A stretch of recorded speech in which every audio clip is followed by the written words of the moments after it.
You're going to spend thousands and thousands of hours learning over the course of your life. And what's crazy is that despite all that time in the classroom, learning languages, music, whatever it might be, you might be learning in one of the slowest ways possible. Not because your teachers didn't have good intentions, but because they did not know how to teach you to optimize that learning experience. The good news is this. There are ways, principles that you can apply to everything from martial arts to business that are going to help you lap the competition. You can learn much faster than you are. So right now, think of something in your life, one thing that you are trying to progress in. Apply these 5 tips and watch as you just go crazy, crazy fast through the learning curve. First thing is this. Measure a smaller unit of success. And to illustrate this point, think of 2 salesmen making outbound sales calls. First salesman, he wants to measure whether he's successful in that call, he makes the sale, or whether he isn't, he doesn't make the sale.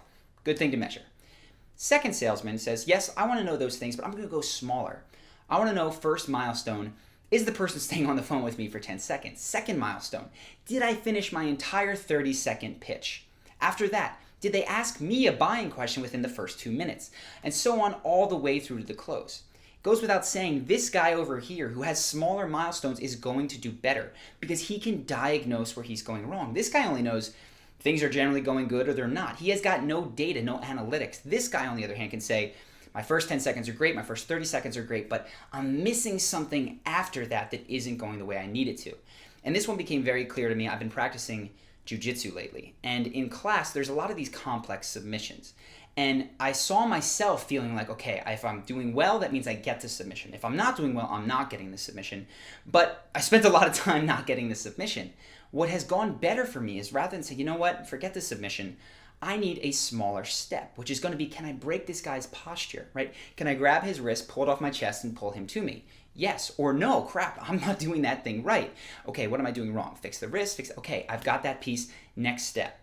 When you deconstruct things in this way, that's what Tim Ferriss calls it, you can chunk all these little lessons together. And that makes the learning process at the end. You just reassemble these pieces and you will fly through the learning curve. So that's the first tip. Second tip is this. When you're thinking of this thing, pick only one thing at a time. And I see this all the time, right? People ask me about the channel. They come in and they say, Charlie, I've watched all of your videos. I've seen them twice, seen a ton of improvement, but I'm kind of hitting a plateau. What do I do? And I never tell them, go ahead, watch a third time all 60 videos. That's not the right thing to do. The right thing is to pick the one video that had the tip that could be best for you, because you know your own self, right? Pick the thing that's going to be best for you and apply that until it becomes an unthinking habit. When we teach our programs, we've done a ton of different ways. We've done weekend boot camps, we've done group classes, we've done one-on-one Skype coaching. By far, the fastest improvement that I've seen in my clients comes from the online program that we have that walks people very specifically through things. Okay, week number 1, first impression. Week number 2, we've got the first impression, we're gonna move to confidence. Week number 3, conversation, going chronologically. And then within that first week, it's eye contact, tonality. Each day has just one thing that they're going to focus on. And what this enables you to do, or someone to do in any area, is that you get to focus on that thing without having your mind just be flooded with, I gotta do this, and then I gotta remember how to finish the submission.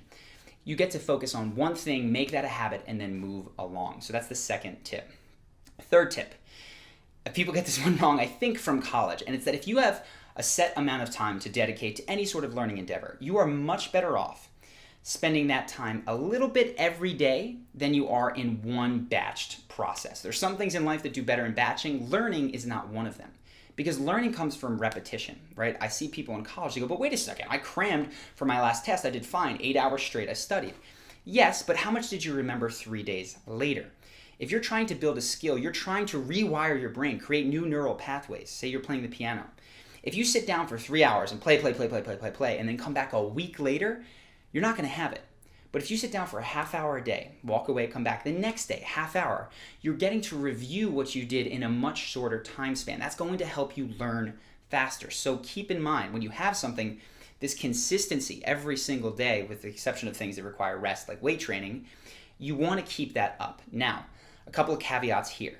First thing is, this takes much more willpower. It's a lot easier for people to go, I'm going to run really hard for one day, than it is to do it for a year a little bit every day. So if you're working on willpower, you haven't mastered that, check out our video on willpower. It's going to help you with that. And the second thing is that this is true of learning and practicing, though not necessarily of production.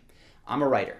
And if you're learning to write, I recommend you read and write every day. But if you're writing your masterpiece, some people, myself included, do better to have these just complete flow experiences of 6 hours at a time. You write, walk away for a week, and then come back to it. So learning and production, not necessarily the same mechanics going on here. But this brings me to the fourth thing, which is my favorite of everything that I've mentioned so far because it's impacted me most recently in the biggest way, and that's with Charisma on Command.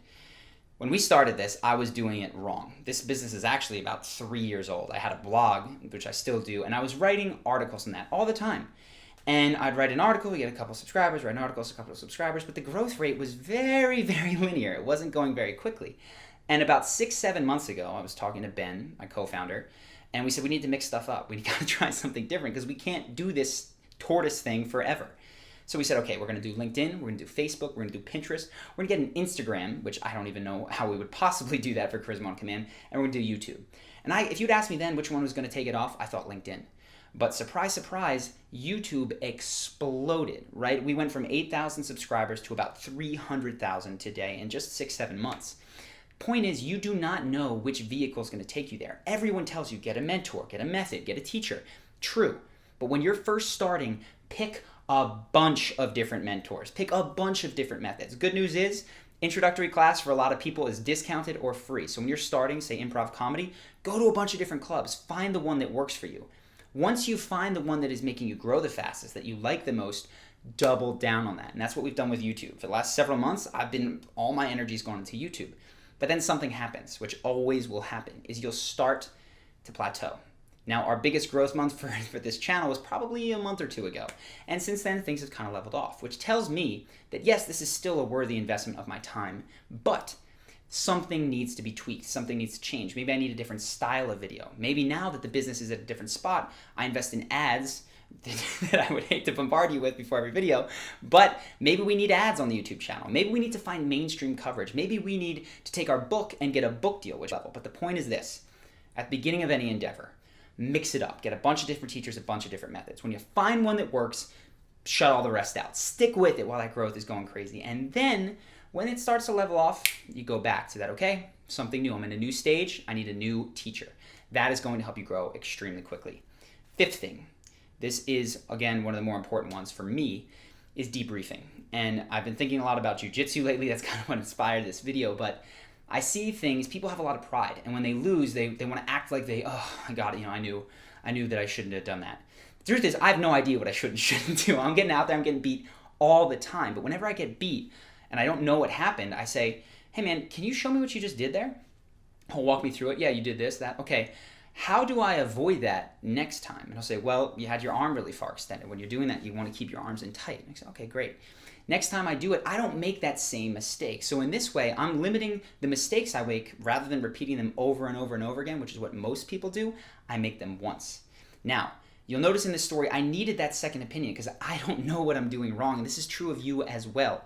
Quick story to illustrate the point. We had a guy in our program, Charisma University. He was doing very well with the program, but one area of his life he was struggling in, and he was trying to get interviews for this scholarship. He had 5 interviews set up to get scholarship programs for tech, and he'd had 4 of them, and he'd missed them all, despite the fact that he was by far like the most qualified candidate. I'm talking a kid who has won national awards for technology, his GPA, every single like brainiac thing was there. So I talked to him because this kid should have been getting these scholarships. He was by far, on paper, extremely, extremely worthy of it. And it became clear to me in listening to, okay, so how do you talk about it, that he was just listing his achievements. I won this award, I did that, I got this GPA. I said, pause. I think I know what's going on here, is that you're not connecting with these people. So tell me, honestly, like, what is it you love about technology? Why do you want to do it in your life?